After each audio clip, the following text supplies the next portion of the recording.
مسروق بن اجدہ نے مغیرہ بن شعبہ سے فرمایا کہ میں نبی کریم صلی اللہ علیہ وسلم کے ساتھ ایک سفر غزوہ تبوک میں تھا۔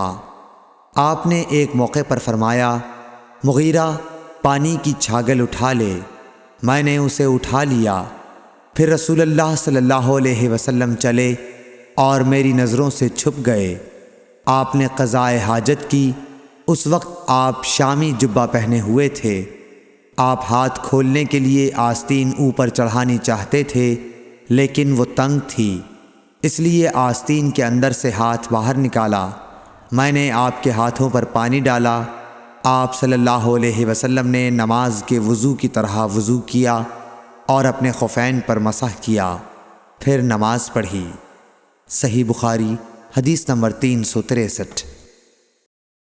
عمرو بن دینار نے جابر بن عبداللہ انصاری رضی اللہ تعالی عنہ سے سنا، وہ بیان کرتے تھے کہ رسول اللہ صلی اللہ علیہ وسلم نبوت سے پہلے کعبے کے لیے قریش کے ساتھ پتھر ڈھو رہے تھے۔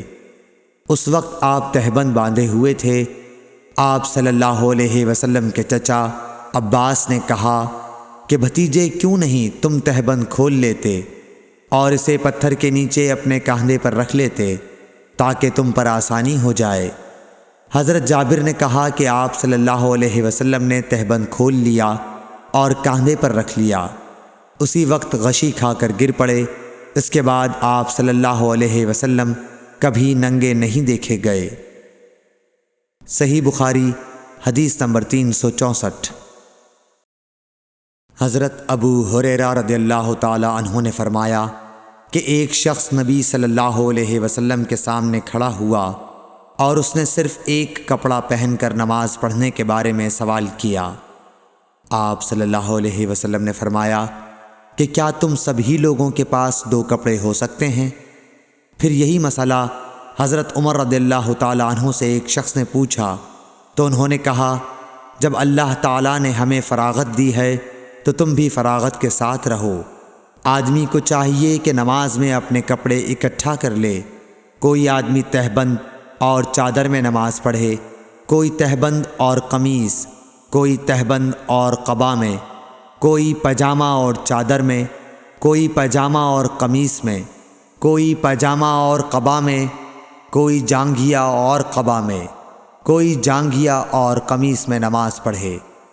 ابو ہریرہ رضی اللہ تعالی عنہ نے کہا کہ مجھے یاد آتا ہے کہ آپ نے یہ بھی کہا کہ کوئی جانگھیا اور چادر میں نماز پڑھے۔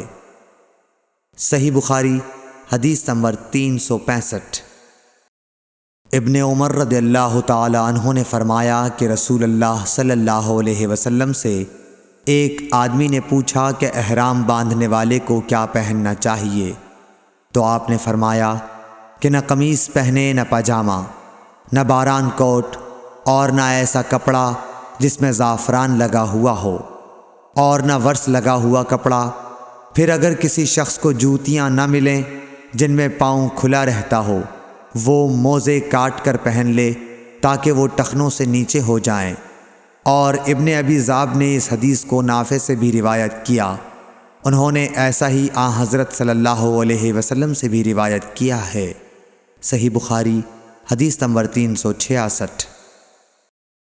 عبید اللہ بن عبداللہ بن عتبہ نے ابو سعید خدری سے روایت کیا ہے کہ نبی کریم صلی اللہ علیہ وسلم نے سما کی طرح کپڑا بدن پر لپیٹ لینے سے منع فرمایا، اور اس سے بھی منع فرمایا کہ آدمی ایک کپڑے پر اجتباء کرے اور اس کی شرمگاہ پر علیحدہ کوئی دوسرا کپڑا نہ ہو۔ صحیح بخاری حدیث نمبر 367۔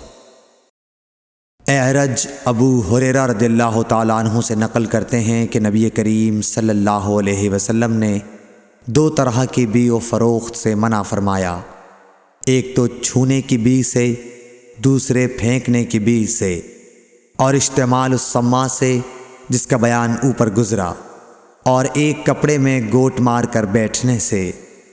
صحیح بخاری حدیث نمبر 368۔ السلام علیکم ورحمۃ اللہ وبرکاتہ۔ اللہ کے رسول کے بتائے ہوئے راستے پر چلنے کی توفیق عطا فرمائے۔ قرآن حدیث سننے اور اس پر عمل کرنے کی توفیق عطا فرمائے، اور جس کسی نے بھی ایک حدیث پڑھی اور آگے بڑھائی تو اللہ اس کا اجر ان کو دے گا۔ آمین۔